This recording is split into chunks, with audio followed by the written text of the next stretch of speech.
ಇನ್ನು ದರ್ಶನ್ ಅವರ ವ್ಯಾಪ್ತಿಯಲ್ಲಿ ಯಾರ್ಯಾರಿದ್ರು, ದುಡ್ಡು ಯಾರ್ಯಾರು ಕೊಟ್ಟಿದ್ರು, ಅವರೆಲ್ಲರೂ ಕೂಡ ಈಗ ಕಾನೂನಿನ ವ್ಯಾಪ್ತಿಗೆ ಬರ್ತಾ ಇದ್ದಾರೆ. 40 ಲಕ್ಷ ಬಂತಲ್ಲ, 40 ಲಕ್ಷ ಯಾರಿಂದ ಬಂತು? ಇದಕ್ಕೆ ಸಂಬಂಧಪಟ್ಟಂಗೆ ಬೆಂಗಳೂರಿನ ಮಾಜಿ ಉಪಮೇಯರ್ಗೆ ಪೊಲೀಸರು ನೋಟಿಸ್ ಕೊಟ್ಟಿದ್ದಾರೆ.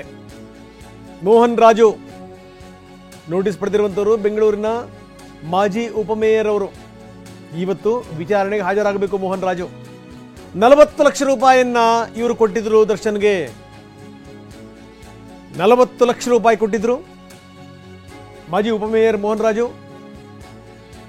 ಕೊಲೆ ಮುಚ್ಚಿ ಹಾಕುವಂತ ವಿಚಾರಕ್ಕೆ ಸಂಬಂಧಪಟ್ಟಂಗೆ 40 ಲಕ್ಷ ರೂಪಾಯಿ ವಿತರಣೆಯಾಗಿತ್ತು ಅನ್ನೋದು. ಇದಕ್ಕೆ ಸಂಬಂಧಪಟ್ಟಂಗೆ ರಾಜು ಅವರಿಗೆ ನೋಟಿಸನ್ನು ಕೊಡಲಾಗಿದೆ. ಇವತ್ತು ರಾಜು ಬಂದು ಹಾಜರಾಗಬೇಕು. ಮೋಹನ್ ರಾಜು ಯಾಕೆ ದುಡ್ಡು ಕೊಟ್ಟರು, ಏನು ಎತ್ತ, ಇದೆಲ್ಲದರ ಬಗ್ಗೆನೂ ಕೂಡ ಪೊಲೀಸರು ಅವರನ್ನು ವಿಚಾರಿಸ್ತಾರೆ. ಏನಾದರೂ ಹೆಚ್ಚು ಕಡಿಮೆ ಆದರೆ ಇನ್ಯಾರ್ಯಾರು ಇದರ ವ್ಯಾಪ್ತಿಯ ಒಳಗಡೆ ಬಂದು ಬಿಡ್ತಾರೋ ಹೇಳೋಕ್ಕಾಗಲ್ಲ. ಇದೇ ಮೋಹನ್ ರಾಜು 40 ಲಕ್ಷ ರೂಪಾಯಿನ ಕೊಟ್ಟಿದ್ರು ದರ್ಶನ್ ಅವರಿಗೆ. ಯಾವಾಗ ಈ ರೇಣುಕಾಸ್ವಾಮಿ ಸತ್ತನಲ್ಲ, ಅದಾದಮೇಲೆ ಆ ಶವವನ್ನು ವಿಲೇವಾರಿ ಮಾಡಲಿಕ್ಕೆ ಅಥವಾ ಬೇರೆ ಬೇರೆ ಕೆಲಸ ಕಾರ್ಯಗಳಿಗೆ ಹಣದ ಅಗತ್ಯ ಇತ್ತು ಅಂದ ತಕ್ಷಣ ದರ್ಶನ್ ಫೋನ್ ಮಾಡಿದ್ದು ಇವರಿಗೇನೆ, ಮೋಹನ್ ರಾಜುಗೆ. ಮೋಹನ್ ರಾಜು 40 ಲಕ್ಷ ರೂಪಾಯಿ ಕಳಿಸಿದ್ರು. ಇನ್ನು ಕೊಲೆ ಆರೋಪಿಗಳ ಬಳಿ ಬೇರೆ ಬೇರೆಯವರ ಹೆಸರಿನ ಸಿಮ್ ಕಾರ್ಡ್ಗಳಿವೆ ಅಂತೆ, ಎಲ್ಲ ಸೋಸ್ತಾ ಇದ್ದಾರೆ ಪೊಲೀಸರು. ಇನ್ನು ನಟ ದರ್ಶನ್ ಬಳಸ್ತಿರೋದು ಕೂಡ ಬೇರೆಯವರ ಹೆಸರಿನ ಸಿಮ್ ಕಾರ್ಡ್. ಅತ್ಯಂತ ಸಹಜವಾಗಿಯೇ, ಯಾಕಂದರೆ ಈ ಹೀರೋಗಳೆಲ್ಲ ತಮ್ಮದನ್ನು ಇಟ್ಕೊಂಡು ಓಡಾಡ್ತಿರಲ್ಲ. ಜೊತೆಗೇನಂದ್ರೆ ಪದೇ ಪದೇ ಚೇಂಜ್ ಮಾಡ್ತಿರ್ತಾರೆ. ಬೇರೆಯವರ ಹೆಸರಿನಲ್ಲಿ ಸಿಮ್ ಕಾರ್ಡ್ ಬಳಸಿರುವಂಥವ್ರು ಈ ಕೆಲ ಉದ್ಯಮಿಗಳು, ಕೆಲ ಆಟಗಾರರು, ಸಮಾಜದಲ್ಲಿ ದೊಡ್ಡ ದೊಡ್ಡ ಹೆಸರು ಮಾಡಿರುವಂಥವ್ರು, ಅವರೆಲ್ಲರಿಗೂ ಏನು ಅಂತ ಯಾವುದೋ ಒಂದನ್ನು ಅಧಿಕೃತವಾಗಿ ನೀವು ಆಧಾರ ಕೊಡಬೇಕು, ಬ್ಯಾಂಕಿಗೆ ಕೊಡಬೇಕು ಅಂಥದಕ್ಕೆ ಮಾತ್ರ ಅವರು ತಮ್ಮ ಸ್ವಂತ ನಂಬರ್ನ ಇಟ್ಕೊಂಡಿರ್ತಾರೆ. ಇಲ್ಲ ಅಂತಂದರೆ ಬೇರೆಯವ್ರ ನಂಬರ್ನೇ ಅವರು ಬಳಸ್ತಾ ಇರ್ತಾರೆ. ಪ್ರಶ್ನೆ ಬೇರೆ. ಇನ್ನು ಇವರು ಗ್ಯಾಂಗ್ನವರು ಬೇರೆ ಬೇರೆ ಸಿಮ್ಗಳನ್ನು ಬಳಸ್ತಿರೋದು ಇದೆಯಲ್ಲ, ಅದು.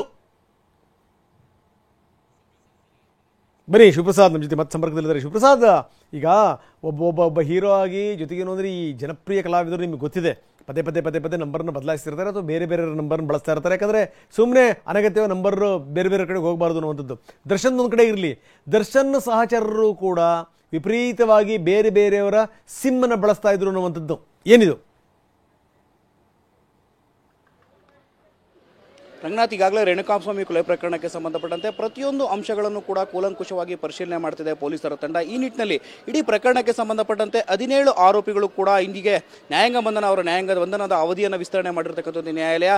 ಇಡೀ ಪ್ರಕರಣಕ್ಕೆ ಸಂಬಂಧಪಟ್ಟಂತೆ ರಿಮಾಂಡ್ ಅರ್ಜಿಯನ್ನು ನ್ಯಾಯಾಲಯಕ್ಕೆ ಸಲ್ಲಿಸಿದಂಥ ಬಳಿಕ ಕೆಲವೊಂದು ಪ್ರಮುಖ ಮಹತ್ವದ ಅಂಶಗಳನ್ನು ಕೂಡ ಉಲ್ಲೇಖವನ್ನು ಮಾಡಿರ್ತಕ್ಕಂಥದ್ದು. ನಿನ್ನೆ SPP ರವರು ಈ ಒಂದು ನ್ಯಾಯಾಲಯದ ಮುಂದೆ ಈ ಒಂದು ರಿಮಾಂಡ್ ಅಪ್ಲಿಕೇಶನ್ ಸಲ್ಲಿಸಿದಂಥ ಸಂದರ್ಭದಲ್ಲಿ ಟಿವಿ9ಗೆ ಲಭ್ಯವಾಗಿರ್ತಕ್ಕಂಥ ಮಾಹಿತಿಯ ಪ್ರಕಾರ ಈಗಾಗಲೇ ಇಡೀ ಪ್ರಕರಣಕ್ಕೆ ಸಂಬಂಧಪಟ್ಟಂತೆ ಇಲ್ಲಿರ್ತಕ್ಕಂಥ 17 ಆರೋಪಿಗಳೇನಿದ್ದಾರೆ ಎಲ್ಲರಲ್ಲೂ ಕೂಡ ಸಾಮಾನ್ಯವಾಗಿ 7ಕ್ಕಿಂತ ಹೆಚ್ಚು ಜನರ ಮೊಬೈಲ್, ಬೇರೆಯವರ ಸಿಮ್ ಕಾರ್ಡ್ನ ಹೆಸರಿನಲ್ಲಿ ಖರೀದಿಸಿರ್ತಕ್ಕಂಥ ಸಿಮ್ಗಳನ್ನು ಬಳಕೆ ಮಾಡಿರ್ತಕ್ಕಂಥದ್ದು ಈ ವೇಳೆಯಲ್ಲಿ ಲಭ್ಯ ಆಗಿರ್ತಕ್ಕಂಥ ಮಾಹಿತಿ. ಅಂದರೆ ಸಾಮಾನ್ಯವಾಗಿ ಯಾವುದೇ ವ್ಯಕ್ತಿ ಆತನ ಮೊಬೈಲನ್ನು ಕಳೆದು ಹೋದಂಥ ಸಂದರ್ಭದಲ್ಲಿ ಆತನ ಸಿಮ್ ಕಾರ್ಡ್ ಆಗಲಿ ಮೊಬೈಲ್ ಆಗಲಿ ದುರ್ಬಳಕೆ ಆಗಬಾರ್ದು ಅಂತೇಳಿ ಪೊಲೀಸ್ ಠಾಣೆಗೆ ದೂರು ಕೊಡಬೇಕಿರೋದು ಇದೊಬ್ಬ ನಾಗರಿಕನ ಕರ್ತವ್ಯ ಆಗಿರ್ತಕ್ಕಂಥದ್ದು. ಯಾಕಂದರೆ ಆತ ತನ್ನ ಹೆಸರಿನಲ್ಲಿ ಪಡೆದಿರ್ತಕ್ಕಂಥ ಸಿಮ್ಮನ್ನು ಯಾರಾದರೂ ಕೂಡ ದುರ್ಬಳಕೆ ಮಾಡಿಕೊಳ್ಳುವಂಥ ಸಾಧ್ಯತೆಗಳು ಇರತಕ್ಕಂಥದ್ದು ಹೇಳಿ ಎಚ್ಚರಿಕೆಯಿಂದ ದೂರನ್ನು ಕೊಡುವಂಥ ಕೆಲಸವನ್ನು ಮಾಡ್ತಾರೆ. ಆದರೆ ಬೇರೊಬ್ಬ ವ್ಯಕ್ತಿ, ಯಾರೋ ಅಪರಿಚಿತ ವ್ಯಕ್ತಿಯ ಹೆಸರಿನಲ್ಲಿ ಸಿಮ್ ಕಾರ್ಡ್ಗಳನ್ನು ಖರೀದಿ ಮಾಡ್ತಾರೆ, ಇವರು ಬಳಕೆ ಮಾಡ್ತಾರೆ ಅಂತ ಹೇಳಿದ್ರೆ ನಿಜಕ್ಕೂ ಕೂಡ ಇದೊಂದು ಗಂಭೀರವಾಗಿರ್ತಕ್ಕಂಥ ಪ್ರಕರಣ. ಈ ರೀತಿ ನಿಟ್ಟಿನಲ್ಲಿ ಬೇರೆಯವರ ಹೆಸರಿನಲ್ಲಿ ಸಿಮ್ಗಳನ್ನು ಖರೀದಿ ಮಾಡತಕ್ಕಂಥದ್ದು ಅಪರಾಧವಾಗಿರ್ತಕ್ಕಂಥದ್ದು. ಈ ನಿಟ್ಟಿನಲ್ಲೂ ಕೂಡ ಪೊಲೀಸರು ತನಿಖೆಯನ್ನು ಚುರುಕುಗೊಳಿಸಿದ್ದಾರೆ. ಯಾಕಂದರೆ ಅವರ ಹೆಸರಿನಲ್ಲಿ ಇರ್ತಕ್ಕಂಥ ಡಾಕ್ಯುಮೆಂಟ್ಗಳಿಂದ ಸಿಮ್ ಕಾರ್ಡ್ಗಳನ್ನು ಪಡೆದುಕೊಂಡು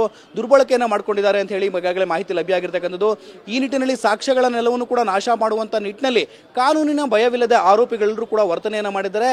ಮಹತ್ವದ ಸಾಕ್ಷ್ಯಗಳನ್ನು ನಾಶ ಮಾಡೋದಕ್ಕೂ ಕೂಡ ಮುಂದಾಗಿದ್ರು ಅಂತೇಳಿ ರಿಮಾಂಡ್ ಅರ್ಜಿಯಲ್ಲೂ ಕೂಡ ಉಲ್ಲೇಖವನ್ನು ಮಾಡಿರ್ತಕ್ಕಂಥದ್ದು. ಇಡೀ ಪ್ರಕರಣಕ್ಕೆ ಸಂಬಂಧಪಟ್ಟಂತೆ ಈಗಾಗಲೇ 83.65 ಲಕ್ಷ ರೂಪಾಯಿಗಳನ್ನು ಈಗಾಗಲೇ ರೇಣುಕಾಸ್ವಾಮಿ ಕೊಲೆ ಪ್ರಕರಣಕ್ಕೆ ಸಂಬಂಧಪಟ್ಟಂತೆ ಪೊಲೀಸರ ತಂಡ ಈಗಾಗಲೇ ಸೀಸ್ ಮಾಡಿರ್ತಕ್ಕಂಥದ್ದು. ಇಡೀ ಪ್ರಕರಣಕ್ಕೆ ಸಂಬಂಧಪಟ್ಟಂತೆ ಹಣದ ಸಹಾಯವನ್ನು ದರ್ಶನ್ಗೆ ಯಾರಾದರೂ ಮಾಡಿದ್ದೇ ಆಗಿದ್ರೆ ಅಂದರೆ ಯಾಕೆ ಹಣವನ್ನು ನೀಡಿದ್ರು ಅಂದರೆ ಲಕ್ಷಾಂತರ ರೂಪಾಯಿ ಹಣವನ್ನು ಈಗಾಗಲೇ ದರ್ಶನ್ ಕೇಸ್ನಲ್ಲಿ ವಶಪಡಿಸಿಕೊಂಡಿರ್ತಕ್ಕಂಥದ್ದು. ದರ್ಶನ್ ಮನೆಯಲ್ಲೂ ಕೂಡ ಹಲವು ಅಮೌಂಟ್ ಸಿಕ್ಕಿರ್ತಕ್ಕಂಥ ಹಿನ್ನೆಲೆಯಲ್ಲಿ ಈ ಒಂದು ಹಣದ ಹಿನ್ನೆಲೆ ಏನು, ಯಾವ ಉದ್ದೇಶಕ್ಕಾಗಿ ಹಣವನ್ನು ನೀಡಿದ್ರು ಅನ್ನೋದ್ರ ಬಗ್ಗೆಯೂ ಕೂಡ ನೋಟಿಸನ್ನು ಇಶ್ಯೂ ಮಾಡಿರ್ತಕ್ಕಂಥದ್ದು. ಈಗಾಗಲೇ ಮಾಜಿ ಉಪಮೇಯರ್ ಆಗಿರ್ತಕ್ಕಂಥ ಮೋಹನ್ ಕುಮಾರ್ ಅವ್ರಿಗೂ ಕೂಡ ನೋಟಿಸನ್ನು ಇಶ್ಯೂ ಮಾಡಿದ್ದಾರೆ. ಅವರು ಕೂಡ ಪೊಲೀಸರ ಮುಂದೆ ಹಾಜರಾಗಬೇಕಾಗಿದೆ. ಅವರು ನೀಡಿರ್ತಕ್ಕಂಥ ಹಣ ಯಾವ ಉದ್ದೇಶದ ಹಿನ್ನೆಲೆಯನ್ನು ನೀಡಿದ್ರು ಅನ್ನೋದ್ರ ಬಗ್ಗೆಯೂ ಕೂಡ ಸ್ಪಷ್ಟೀಕರಣ ನೀಡಬೇಕಾಗಿರ್ತಕ್ಕಂಥದ್ದು ರಂಗನಾಥ್. ಓಕೆ, ಧನ್ಯವಾದ ತಮ್ಮೆಲ್ಲ ಮಾಹಿತಿಗೆ.